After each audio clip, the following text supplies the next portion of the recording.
வணக்கம் நேயர்களே. இன்னைக்கு கன்னியாகுமரி ஸ்டைலில் எப்படி அவியல் பண்ணலாம் அப்படிங்கிறத புஷ்பம்மா நமக்கு இப்போ சொல்லுவாங்க. வணக்கம்.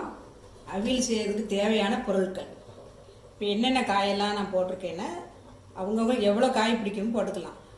ஃபஸ்ட்டு கத்திரிக்காய், முருங்கைக்காய், வாழைக்காய், கேரட்டு, உருளைக்கிழங்கு, பீன்ஸு காய்.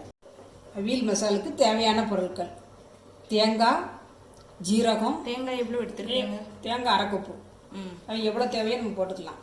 அரை கப்பு ஜீரகம் அரைக்கரண்டி, மஞ்சள் தூள் அரைக்கரண்டி, 6 மிளகாய், 3 பூண்டு,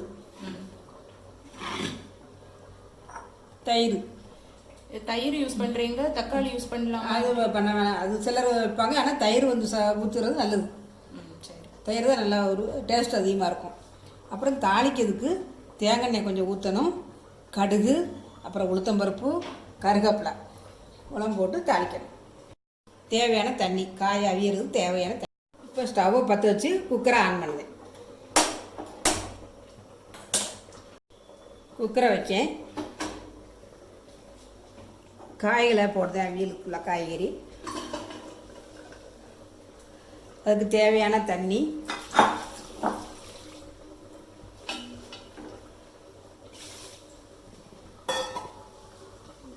தேவையான உப்பு,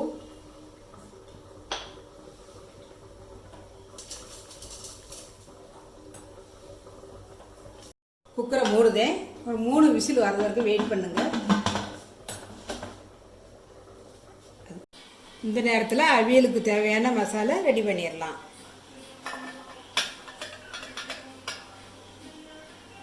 கொஞ்சமாக தண்ணி ஊற்றி அடித்து எடுத்துருங்க. மசாலாவை அரைச்சாச்சு. அவியல் காய் நல்லா வெந்துட்டு இந்த மசாலாலாம் ஒன்றா போட்டு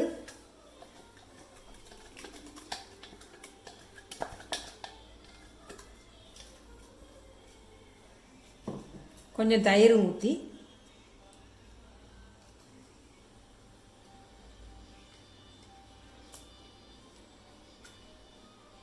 அடுப்பை பற்ற வச்சு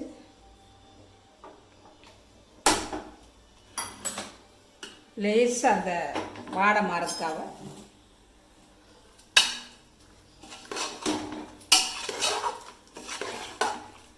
நல்லா கிண்டலாம்.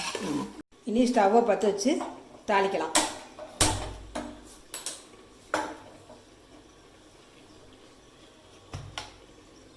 தேங்காய் எண்ணெயை கொஞ்சம் ஊற்றுதேன்.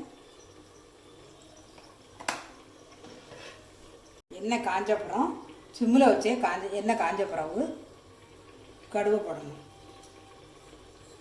கடுகு போடுதேன், உளுத்தம்பருப்பு போடுதேன்,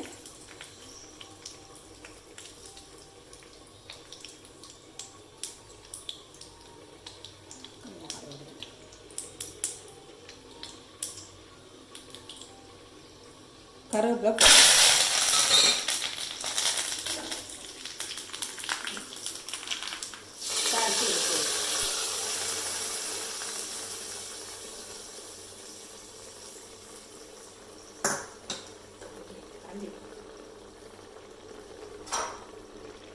கிண்டி இறக்கி வச்சிடலாம்.